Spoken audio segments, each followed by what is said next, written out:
أخرى. مساء الخير لكل الأخوة والأخوات اللي دخلوا معنا اللايف. رح نرجع نتحدث عن العراق شوي قبل 10 أيام تماما من الآن. طبعا قبل سنوات تحدثت عن هذا الموضوع كلياته، لكن قبل 10 أيام تحديدا تحدثت فيه عن وضع العراق، ظنا مني واعتقادا شخصي بأنه المسألة في العراق اقتربت. فلذلك قبل 10 أيام طلعت تحدثت فيه عن العراق ماذا سوف يحصل في العراق عن القريب العاجل. الآن بدنا نسمع نفس الفيديو اللي تحدثت فيه عن العراق ونرجع نتحدث بالمستجدات الجديدة اللي حاصلة الآن في الساحة العراقية. خلونا نسمع مع بعض شوي.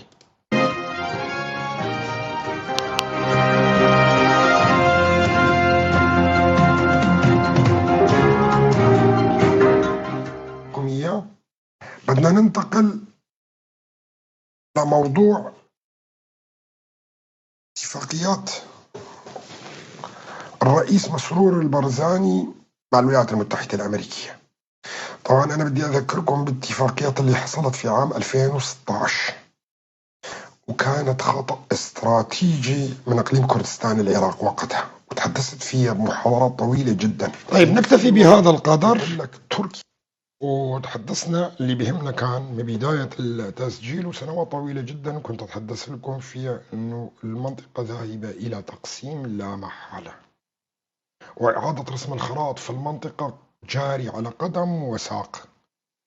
وبلشت يعني مثل ما بيقولوا في غزة، وأينما تواجدت الكتائب الإسلامية، سواء كانت الكتائب الشيعية التابعة أو الأذرع الإيرانية كما يسمونها ويناتونها، أو الكتائب الراديكالية الإسلامية المحسوبة على تنظيم القاعدة، فهناك سيكون في تبديل للخرائط. طيب شو في عندنا أخبار اليوم عن هذا الموضوع اللي تدعم هذا الكلام اللي حكيناه؟ راح نقرأ شوي. بمشاركة أمريكية عمليات عسكرية مرتقبة ضد الحشد الشعبي في العراق.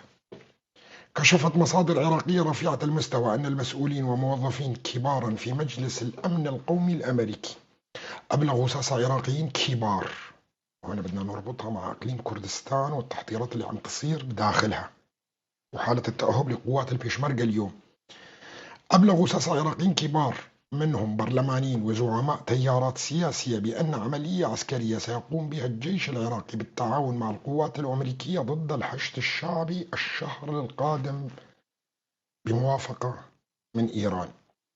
وقال مصدر وهو سياسي ووزير عراقي سابق تولى عدة حقائب وزارية في تصريحات لآرام نيوز أن المسؤولين بالأمن القومي الأمريكي أبلغوا ذلك في مقابلات مباشرة خلال لقاءات جمعتهم في واشنطن، وأن من خلال الاتصالات خلال الأيام الأخيرة مشيرين إلى ضرورة الاستعداد لتغيير وضع الحشد الشعبي على المستوى السياسي والعسكري أثر العملية العسكرية المرتقبة.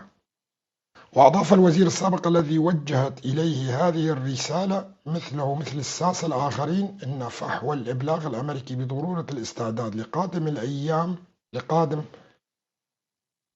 في العراق قد يكون جزئيا أو كليا، وأن الفترة المحددة للقيام بعمليات ضد الحشد الشعبي من خلال القوات العراقية النظامية وبمعاونة قوات أمريكية من الأول من يونيو حزيران حتى يوليو تموز، يعني شهر كامل. وأكد الوزير السابق الذي رفض ذكر اسمه أن واشنطن ترى أن الحجة أو الذريعة التي تتمدد على أساسها الحشد الشعبي في السنوات الأخيرة قد انتهت، وهي القضاء على تنظيم داعش الإرهابي وما يجري من قيادات الحشد لتحويله إلى قوة عسكرية رسمية أو قوة من القوات النظامية العراقية سيذهب بفتح الحدود رسميا بين العراق وإيران. وفي ظل هذه التطورات والتوترات أنباء عن توجيه الحرس الثوري أوامر لقوات الحشد والفصائل الموالية التي من أبرزها كتائب حزب الله وكتائب السيد الإمام وعصائب أهل الحق، والذين تقدر أعداد قواتهم ما بين 40 إلى 50 ألف مقاتل، بجانب قوات الحشد البالغ عددها الرسمي ب120 ألف مقاتل، بضرورة التمسك بحزام بغداد وجنوب العاصمة ومناطق أخرى في محيط مواقع المؤسسات الرسمية والحكومية، ووضع خطط تتقاضى عدم الخروج منها والتمترس فيها. يعني جميع الحشد الشعبي عليه الانسحاب إلى أطراف بغداد. وهذا يعني أن إقليم السنة إذا خرج الحشد الشعبي، طبعا الجيش العراقي جيش ضعيف جدا وليس له لا حول ولا قوة، والإخوان العراقيين يعرفون هذا الكلام تماما. فإذا انسحب الحشد الشعبي من كل المناطق وانحصر في أطراف بغداد، هذا يعني أن إقليم السنة سيتم إنشاؤه بشكل كامل. طيب شو انعكاسات هذا على إقليم كردستان العراق؟ إقليم كردستان العراق شفنا التجاذبات اللي حصلت الآن، ورح نرجع عليها مرة ثانية بعد ما نقرأ التقرير مرة أخرى ونعلق عليه نوعا ما. بمشاركة أمريكية، عملية عسكرية مرتقبة ضد الحشد الشعبي في العراق. طبعا أنا ما خرجت قبل 10 أيام وشرحت الوضع في العراق وأنه رح يصير هذا كلياته في العراق وسيتم ضرب الحشد الشعبي وتقسيم العراق. ما كان من فراغ، ما كان من فراغ، إلا أنه إجاني حسست بأنه الوقت أصبح يتقضى علي بالضرورة أني أتحدث عن هذا الموضوع اللي تحدثت قبل 3 سنوات عنه. طبعا الأخوة المتابعين، تحياتي دكتور سامان، طبعا الأخوة المتابعين اللي قبل 3 سنوات أو 4 سنوات سامعين هذا الكلام مني، أنه العراق راح يصير فيه هيك وراح يصير فيه كل اللي شفناه يعني. لكن الأخوة الجدد اللي داخلين معي من فترة شهور قليلة بعد سقوط نظام بشار الأسد والتحقوا بالشبكة هنا والسماع إلينا، ما بيعرفوا الأحداث اللي تحدثنا فيها خلال السنوات اللي فاتت كلياتها. فاضطريت إلى إعادة جزء من المواضيع التي كنت أطرحها قبل سنوات عديدة جدا، قبل 10 أيام. طبعا الفيديو راح تلاقوه باليوتيوب مثل ما قلنا لكم وموجود. نرجع للتقرير الهام للغاية. بمشاركة أمريكية، عمليات عسكرية مرتقبة ضد الحشد الشعبي في العراق. كشف مصدر عراقي رفيع المستوى أن مسؤولين وموظفين كبار في المجلس الأمن القومي الأمريكي أبلغوا ساسة عراقيين كبار منهم برلمانيين وزعماء تيارات سياسية. طبعا نتذكر نحن قبيل الحملة الأمريكية لإسقاط صدام حسين تقريبا ب7 أو 8 أشهر تم استدعاء السيد مسعود البرزاني والإمام جلال طلباني إلى الولايات المتحدة الأمريكية، وأبلغوهم وقتها بعملية عسكرية لإسقاط صدام حسين وقتها. تتذكروا هاي. طبعا قبل 10 أيام تقريبا كان الأخ مسرور البرزاني أيضا موجود في الولايات المتحدة الأمريكية، وتم التوقيع على اتفاقيات اقتصادية هامة للغاية حتى ما يتضرر إقليم كردستان خلال العملية اللي راح تتم في العراق. فصرف الأموال بالنسبة لكردستان العراق سيكون مباشر من البنك المركزي الأمريكي. وأنا شرحت لكم كتير أنه بعد سقوط نظام صدام حسين أجبرت الولايات المتحدة الأمريكية العراق على أنه كل عوائد النفط تمر بالبنك المركزي الأمريكي حتى تحمي البنوك العراقية أيضا من المطالبات الدولية اللي حصلت، لأنه صدام حسين دخل في مغامرات كبيرة جدا مع إيران، مع الكويت، مع دول عديدة جدا، وكان كل الدول راح ترفع قضايا على البنك المركزي العراقي وقتها. فكانت العملية أنه كل صادرات النفط اللي بتصدرها العراق إلى دول العالم، النفط والغاز وغيرها، كلياتها تمر بالبنك المركزي الأمريكي، والبنك المركزي الأمريكي يقوم بالصرف للبنك المركزي العراقي حسب احتياجات البنك وطلبها البنك المركزي العراقي. بهذه الاتفاقيات اللي حصلت الآن في الولايات المتحدة الأمريكية قبل 10 أيام مع سيد مسرور البرزاني، سيتم صرف مستحقات إقليم كردستان من النفط والغاز اللي بتصدروا مباشرة إلى بنوك الإقليم. فلن يمر بالحكومة الاتحادية نهائيا، ولا تستطيع الحكومة الاتحادية أنه تبتزهم. شفنا اليوم الحكومة الاتحادية صدر منها قرار عكس قرار المحكمة الاتحادية، أيضا المحكمة الدستورية، بأنه هذا الشهر لن تصرف رواتب موظفين إقليم كردستان. فحصلت مشادات ما بين إقليم كردستان والحكومة الاتحادية. طبعا البيشمركة أيضا دخلت الآن في حالة تأهب، احنا راس الشهر يعني بكرة بعد بكرة، صح ولا لا؟ عندنا يومين تانيين حسب التقارير المذكورة الآن أيضا. فلماذا تدخل البيشمركة حالة التأهب؟ معناته التقرير هذا صحيح. نرجع نعيد. كشفت مصادر عراقية رفيعة المستوى أن مسؤولين وموظفين كبار في مجلس الأمن القومي الأمريكي أبلغوا 6 عراقيين كبار منهم برلمانيون وزعماء تيارات سياسية بأن عملية عسكرية سيقوم بها الجيش العراقي بالتعاون مع القوات الأمريكية. أنا لا أظن أن القوات الحكومية العراقية راح تشارك بالعملية صراحة، لأنه هي كلياتها أيضا يعني تابعة للحكومة، الحكومة تابعة لإيران، ولن تثق الولايات المتحدة فيهم، بس أبلغوهم أكيد. سيقوم بها الجيش العراقي بالتعاون مع القوات الأمريكية ضد الحشد الشعبي الشهر القادم بموافقة إيران. طبعا إيران خلاص بدها تخلع كل شيء، وأنا حكيت لكم قبل أنه إيران تخلت عن كل الأذرع تبعيتها اللي موجودة، وإيران لن تدافع عن الأذرع نهائيا. وشفنا شو اللي حصل بحزب الله وحسن نصر الله، شفنا اللي حصل بالأذرع الشيعية اللي موجودة في سوريا أيضا، تم سحبها بشكل نهائي وما قاومت نهائيا. وشفتوا انتم قوات الجولاني يعني دخلت من عرض سوريا وطول سوريا إلى النهاية عن طريق الدراجات النارية والبسكليتات، واحتلت سوريا كلياتها. طيب،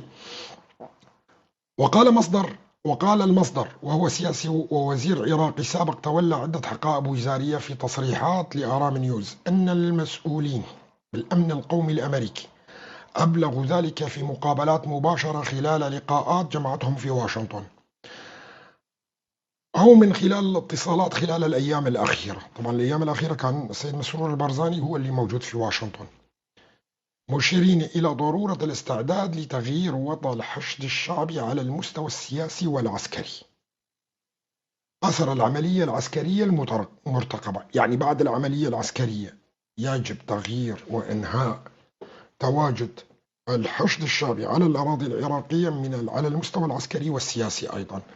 وأضاف الوزير السابق الذي وجهت إليه هذه الرسالة مثله مثل سياسيين آخرين أن فحوى البلاغ الأمريكي بضرورة الاستعداد لقادم كبير في العراق قد يكون جزئيا أو كليا، وأن الفترة المحددة للقيام بعملية ضد الحشد الشعبي من خلال القوات العراقية النظامية وبمعاونة القوات الأمريكية من الأول يونيو حزيران حتى يوليو تموز، يعني راح تستمر شهر وأكثر حتى. وأكد الوزير السابق الذي رفض ذكر اسمه أن واشنطن ترى أن الحجة أو الذريعة التي تمدد على أساسها الحشد الشعبي في السنوات الأخيرة قد انتهت، وهي القضاء على التنظيم الإرهابي. وما يجري من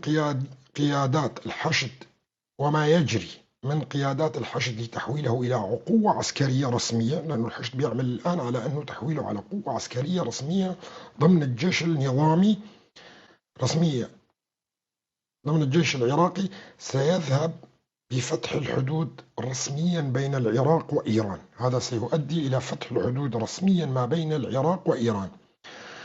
وفي ظل هذه التطورات تواردت أنباء عن توجيه الحرس الثوري أوامر لقوات الحشد الشعبي والفصائل الموالية التي من أبرزها كتائب حزب الله وكتائب السيد الإمام وعصائب أهل الحق تبع قيس الخازعلي، والذي تقدر أعداد قواتهم ما بين 40 إلى 50 ألف مقاتل، بجانب قوات الحشد البالغة عددها الرسمي 120 ألف. طبعا عندنا جيش المهدي وعندنا كتائب أخرى عديدة جدا من الحشد الشعبي تقدر كلياتها ب120 ألف مقاتل تقريبا، بضرورة التمسك بحزام بغداد وجنوب العاصمة، جنوب العاصمة حتى مو شمال العاصمة المناطق السنية، وهي إلى جنوب العاصمة. وأنا أذكركم لما تحدثت لكم أنه بغداد ستسقط، وجنوب العاصمة ومناطق أخرى في محيط مواقع المؤسسات الرسمية والحكومية، ووضع خطط تتقضي عدم الخروج منها والتمترس فيها. يعني يجب على قوات الحشد الشعبي التمترس في جنوب بغداد، يعني خلاص روحوا على الجنوب واعملوا اقليم الشيعة او دولة الشيعة لحالكم، جنوب بغداد، حتى شمال بغداد غير مسموح فيها. طيب انا قبل 10 ايام شو قلت لكم انه المنطقة راح يظهر فيها تنظيمات اسلامية راديكالية باسماء جديدة، ونحن شايفين خلال ال10 ايام اللي فاتت صراع على الحدود في منطقة البوكمال، وهذا الصراع سيؤدي إلى نقل المقاتلين الأجانب والعراقيين الموجودين داخل سوريا كلهم إلى العراق، ويبدأ إنشاء تنظيمات، وربما بدأ إنشاء تنظيمات راديكالية جديدة لتحل محل التنظيمات الراديكالية الشيعية. يعني سيستبدلوا كما استبدلوهم في سوريا تماما. يعني هلا تنظيم القاعدة رح يرجع يسيطر على المناطق السنية اللي موجودة في العراق، وهذا أمر هام. وأنا حضرت حكومة إقليم كردستان العراق في المناطق المتداخلة، لدينا مناطق تم تعريبها أيام حزب البعث صدام حسين، والمناطق هاي كلياتها متداخلة ما بين السنة والعرب، لكن هناك في العراق الوضع أفضل بكتير من سوريا. ليش؟ لأنه سنة العراق هم أقرب إلى الكرد حقيقة. ونحن بنعرف أنه لما مدينة الموصل أخذوها ال 11، أغلبية أهل سكان الموصل ذهبوا إلى كردستان العراق، ووقتها ظلوا عدة سنوات أيضا بضيافة الكرد، وهذا أمر معروف تماما. لذلك الاحتكاك ما بين العرب والسنة والكرد ما راح يكون احتكاك كبير إلا عن طريق بعض التنظيمات الراديكالية اللي راح تحاول إنه إيش تسيطر على بعض المناطق النفطية، وخصوصا مدينة كركوك. لكن في حقيقة الواقع والأمر كركوك مسيطرة عليها من قوات البيشمركة منذ زمن، منذ شهور. تتذكروا تسجيل السنة اللي فاتت، سنة ونص تقريبا، ولما أعلنت وقتها أنه كركوك بالكامل سيطر عليها قوات البيشمركة والحشد، شبه طلع وراح على مناطق الدبس اللي قريبة من كركوك، وعلى مناطق كيوان يسموها كيوان القريبة، وخرجت من المدينة بشكل كامل. تتذكروا هذا التسجيل وقتها. وفعليا تقريبا مناطق 140 الآن أغلبيتها داخل لها بيشمركة ومسيطر عليه، لكن بشكل غير رسمي. طبعا اليوم لوح حكومة إقليم كردستان بإيش؟ بإعادة تفعيل ورقة الاستفتاء، وهذا يشمل كل مناطق المادة 140 من ضمنها شنغال وسهل نينوى وكركوك ومندلي وخانقين وشريط الحدود اللي يوصل إلى جبال حمرين كلها.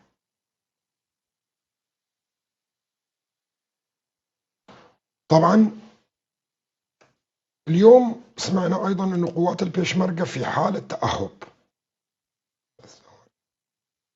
أن قوات البيشمركة أيضا في حالة تأهب.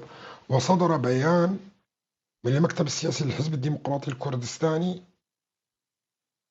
قبل شوي، ندد فيه بقرار وزارة المالية الاتحادية بإيقاف إرسال رواتب موظفي إقليم كردستان، واعتبره انتهاكا دستوريا وخرقا لاتفاق تشكيل الحكومة. وأعلن الحزب أنه سيناقش القضية في اجتماع اللجنة المركزية بتاريخ 2 حزيران، مهددا باتخاذ موقف جاد إن لم ترسل الرواتب قبل عيد الأضحى. من جانبه وصف غيباس حملان وكيل وزارة المالية العراقية السابق القرار بأنه سياسي بحت ويخالف الدستور وقرارات المحكمة الاتحادية رقم 224 مؤكدا أن بغداد صرفت 3.8 تريليون دينار من أصل 11.5، لكن هنا غلط بالتقرير، هي 13.5. 13 تريليون فاصلة 5 حسب حصة الإقليم من الناتج المحلي أو الموازنة العامة اللي هي 12.67%، بس هنا كاتبين غلط. تريليون مخصصة لرواتب الإقليم هذا العام. في السابق في السياق نفسه أعلن رئيس كتلة الحزب الديمقراطي الكردستاني في البرلمان العراقي فيان صبري عن تقديم مذكرة احتجاج إلى رئيس الوزراء، مؤكدة أن المحكمة الاتحادية تدعم موقف الإقليم وأن ربط الرواتب بالخلافات السياسية أمر مرفوض. يشار إلى أن وزارة المالية الاتحادية تؤخر صرف رواتب الإقليم بشكل متكرر، وهو ما تعتبره حكومة كردستان استهدافا سياسيا غير مبررا. طبعا مثل ما قلنا لكم العراق ذاهب للتقسيم لا محالة، والتقسيم راح يكون تقسيم نهائي واتخذ القرار بهذا الموضوع، واحنا شفنا تصريحات الساسة الأتراك أيضا بهذا الموضوع. فالمنطقة السنية مثل ما قلنا لكم راح يسيطر عليها التنظيمات الراديكالية اللي راح يعاد تأهيلها مثل ما حصل في سوريا تماما. يعني نفس التنظيمات اللي دخلت لسوريا وقادتهم كانوا عملاء لبريطانيا وأمريكا وإسرائيل، نفسهم سيسيطرون على المناطق السنية، والقادة نفسهم بنفس الأسلوب تماما. وبعدين بعد ما يصير الدولة السنية العربية السنية في العراق وقتها راح يصير إعادة تأهيلهم مثل ما حصل مع أحمد الشرع وتقديمهم للعالم بوجه جديد، وأنه نبذوا الراديكالية وانتهوا هذا الموضوع. طيب هذا شو بده يسوي؟ هذا راح يسوي تفكك للحدود. احنا شفنا تنظيم 11 في 2014 و15 و16 شو سوى؟ لغى الحدود ما بين العراق وسوريا وقتها، وكان هو تقريبا الخريطة التي كانت ترسم لمستقبل المنطقة كلياتها. لكن الرقم 11 وقتها كان دول عديدة إقليمية اللي لها يد وإصبع فيه، فلذلك الأمريكان والغرب رفضوا المشروع بشكل نهائي. الآن نفس مشروع 11 تماما اللي كان موجود راح يطبق، بس مو بالطريقة اللي عملوه 11. يعني 11 خرج عن قواعد اللعبة وتوجه للمناطق الكردية وقتها، وكان المفروض يتوجه على كل المناطق السنية ويأخذ كل المحافظات السنية ويتقدم نحو بغداد، وبعدين يتقدم على الحدود السورية ومنطقة التنف ومنها إلى حمص ويعبر إلى دمشق.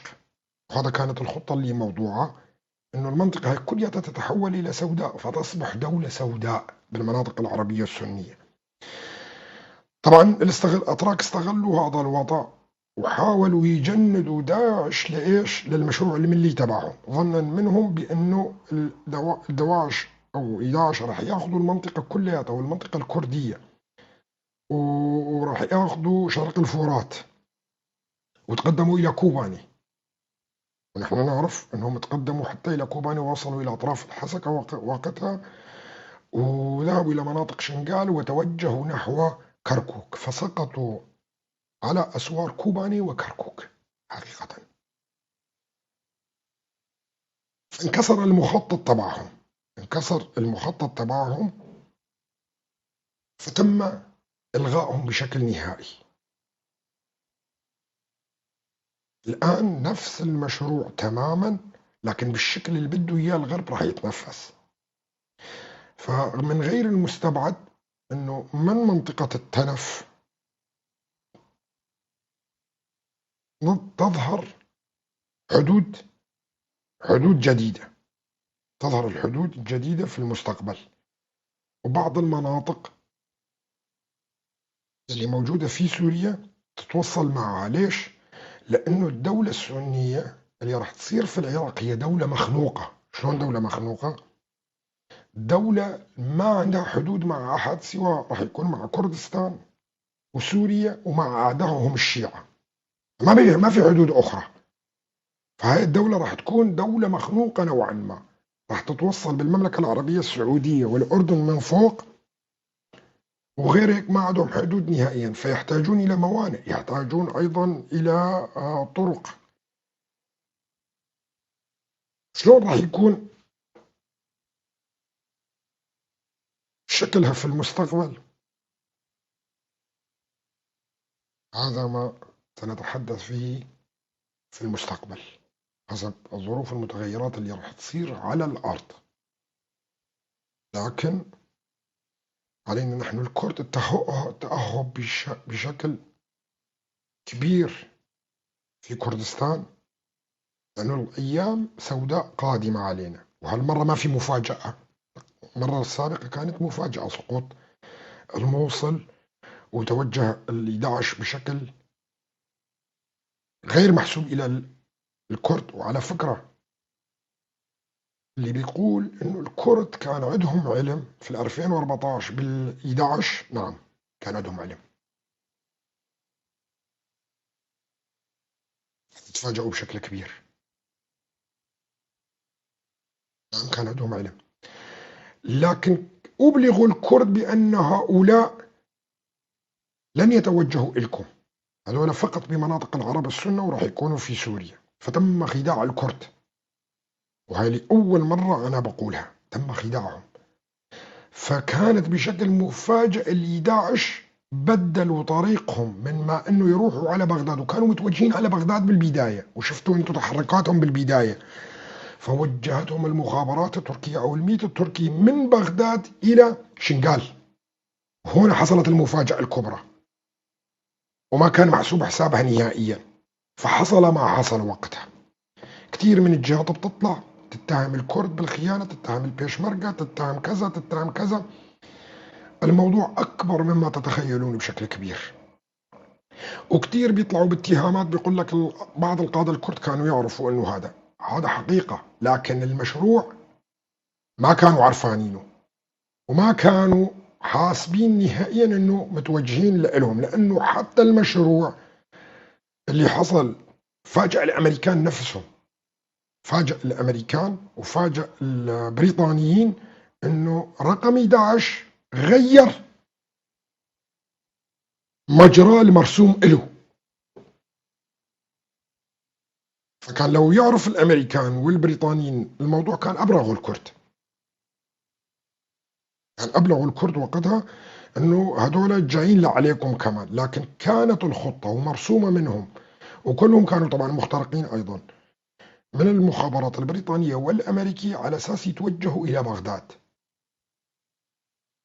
يتوجهوا إلى يعني يأخذوا الموصل، يأخذوا صلاح الدين، وينطلقوا بالمنطقة السنية، وبعدين يتوجهوا نحو بغداد.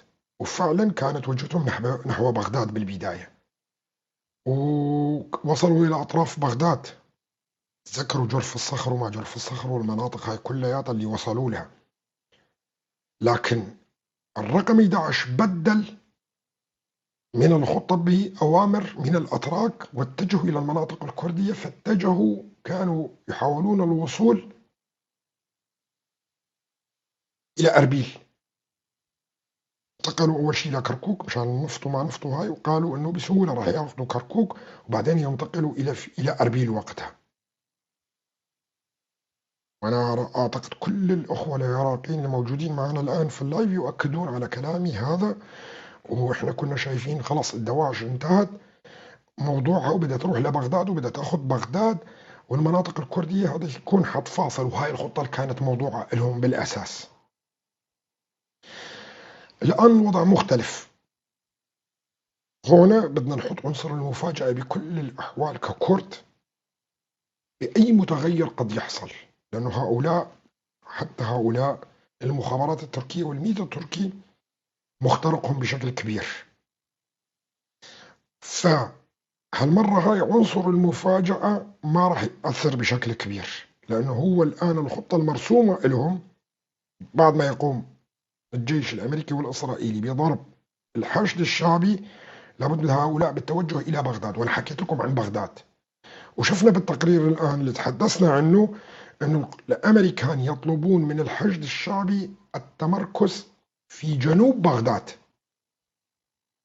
لأنه شمال بغداد كله سنة، لأنه شمال بغداد كله سنة، مناطق الأعظمية وما أعظمية، والأخوة العراقيين يعرفوا هذا الكلام. فخلال الفترة القادمة ستظهر معالم الإقليم السني. أنا هنا لا أعتقد أنه إقليم سني. هل يستطيع السنة والشيعة العيش في دولة واحدة مع بعض؟ الكرد مستقلين لا محالة، الكرد مستقلين لا محالة، سيعلنون استقلالهم بشكل نهائي وانتهى هذا الموضوع. لكن هل الشيعة، بغداد أكثرية شيعة، بغداد تحولت إلى أكثرية شيعية. بغداد سابقا كانت أكثرية سنية، لكن بغداد تحولت إلى أكثرية شيعية. هل يستطيع السنة، العرب السنة في العراق والعرب الشيعة اللي بيناتهم يعني بتعرفوا أنتم مشاكل كبيرة جدا، هل يستطيعون أن يعيشوا في دولة واحدة اتحادية فيدرالية مع بعض أو كونفدرالية؟ أنا لا أعتقد. العراق لا محالة ذاهب إلى 3 دول، وشفنا نحن الشيعة وتحركهم الفترة اللي فاتت أيضا، ويطالبون أساسا بإنشاء دولة شيعية، ظنا منهم بأنه ممكن أنه يتحدوا مع إيران أو تكون علاقاتهم مع إيران قوية جدا. لمح الأمريكان إلى هذا الموضوع أنه استمرار الحشد الشعبي بهذه الطريقة ستقوم إيران ببلع العراق بشكل نهائي، وهذا الخطورة تكمن هنا بالنسبة للأمريكان. لكن نحن تحدثنا عن تقسيم إيران في حلقات طويلة جدا، وذكرت لكم أنه تقسيم إيران راح يكون بطريقة سلمية، وتقسيم تركيا راح يكون بطريقة سلمية، لكن تقسيم في سوريا والعراق راح يكون بطريقة دموية. سوريا قادمة للتقسيم لا محالة، وشفنا اليوم التقارير الصحفية اللي صدرت أيضا بشكل كبير أنه الحديث الآن بدأ على تقسيم سوريا. سوريا من المستحيل أنه تستطيع أيضا العودة مرة أخرى إلى ما قبل عام 2011. الشروخات اللي موجودة ما بين الشعب السوري أصبحت عميقة جدا، وإذا استمر هذا الوضع راح ندخل في حروب طويلة وحروب إبادة جماعية حقيقة في سوريا. احنا شايف اللي عم بيحصل، التجيش الطائفي اللي عم بيحصل لأتفه الأسباب اللي موجودة اليوم في أحداث جرمانة. شفنا الشعارات الطائفية والشعارات الإرهابية وشعارات الإبادة الجماعية اللي كانوا يرددوها كل الناس. فهذا الشعب أصبح بينهم شرخ كبير جدا، من المستحيل أن يستطيعون أن يعيشوا مع بعض. هلا بالنسبة لموضوع أخواننا العلويين، عندهم مشكلة ومشكلة حقيقية. لا يوجد لديهم تمثيل مثل ما موجود عند الكرد والدروز. أنت من خلال شيخ طائفة وكذا لا تستطيع أن تبني قوة سياسية، ويفتقرون إلى قوة سياسية. ينتظرون إلى الآن أظلام النظام السابق تبع بشار الأسد، وشفنا الحديث عن تواجد ماهر الأسد في دمشق، وتواجد بعض رموزهم اللي موجودين، وتصريحات رامي مخلوف وغيرها، وهذا سيء للغاية، وهذا راح يكلفهم الكثير على الأخوة العلويين تنظيم نفسهم، حتى لو كان في الخارج، أنه يكون لديهم قيادة سياسية بعيدة عن النظام السابق الملوث إيده بالدم والجرائم، وإبعاد كل رموزه السابقين. على الأخوة العلويين أن يتحدوا مع بعض وينشئوا قيادة سياسية تتحدث باسمهم، سواء كانوا في الخارج أو في الداخل، هام للغاية. الابتعاد عن الرموز الدينية هذا ما بيفيد. بدكم أنتم دولة علمانية، وبدكم دولة لا مركزية، وبدكم دولة أنتم تعيشوا فيها ومتمتعين بكامل حقوقكم، وبتحطوا رجال دين تطالب بحقوقكم. وهنا المفارقة، كيف أنت تطالب بالعلمانية وبتطالب باللامركزية وأصلا بيقودك رجال دين لمطالبكم؟ وهذا خطأ استراتيجي فادح بالنسبة لهم. واحنا شفنا تقارير اللي تتحدث انه بعض رموز النظام موجودين مع الجولاني. نعم، هذا الكلام صحيح. يقوم الجولاني الآن بإعادة كثير من رموز النظام السابق إلى الحكم، لأنه رجالات دولة ويستطيعون التعامل كدولة، فعم بيسوي أوضاع كثيرة منهم. بس نحن ما بدنا ناس ضعيفة وناس أساسا ما بيئمها الطائفة العلوية مثلا، ويجوا هم بيستلموا قضية الأخوة العلويين الموجودين في سوريا. هذا خطأ فادح جدا. وبرجع بكرر، يجب الابتعاد عن رموز النظام السابق بأي شكل من أشكال وعائلة الأسد، كل ما يمت له بصلة، لأنه هدول ما راح يجيبوا حقوقهم. وفي حديث يقول: لا يلدغ المؤمن من الجحر مرتين. فلا تخطئوا الخطأ الفادح اللي أخطأتوه. وعدكم أنتوا في الخارج كتير دكاترة ومثقفين علويين وموجودين على مستوى العالم. عليكم بالتجمع وإنشاء مؤتمر وطني يخص طائفتكم، وينبثق منها لجنة سياسية تمثل العلويين ومطالبهم على مستوى العالم. وهاي نصيحة. غير هيك في الأيام القادمة رح تخسروا كتير، والعالم عم بيتغير، والوضع في الإقليم كله عم يتغير. أما الاعتماد على رموز النظام السابق هاي كارثة، لأنه هذا نظام مجرم، وهذا نظام ما رح، الرموز السابقة ما رح تجيب حقوقكم.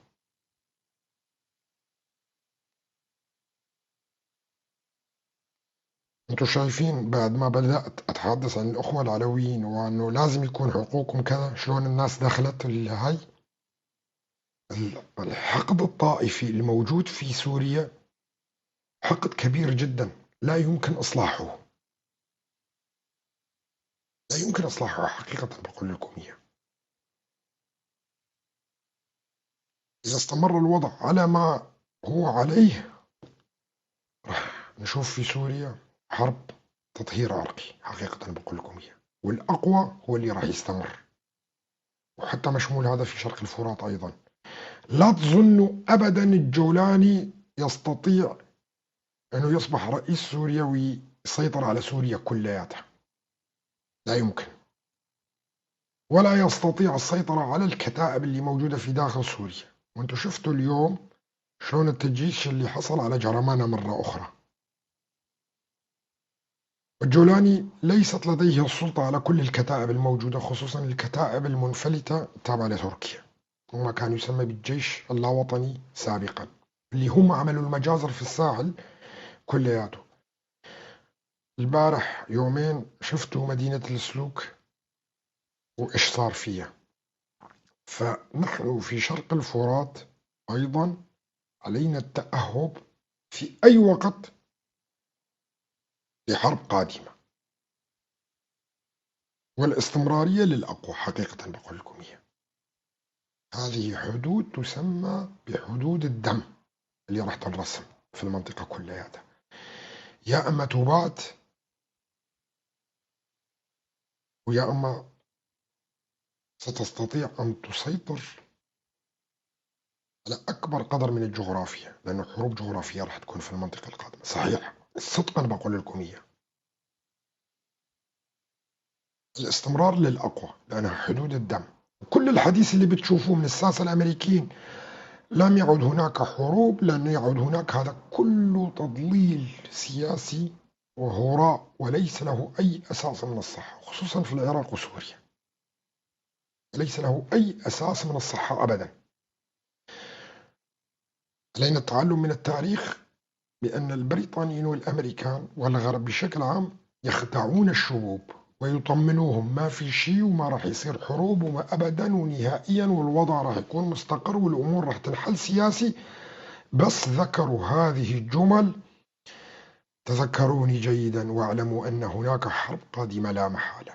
لكن عندما يتحدث الغرب عن الحرب اعلموا بأن ليس هناك حرب، ليس هناك حرب أبدا. بقول لكم إيران أسوة حتى تتعلموا من اللي حصل كلياته.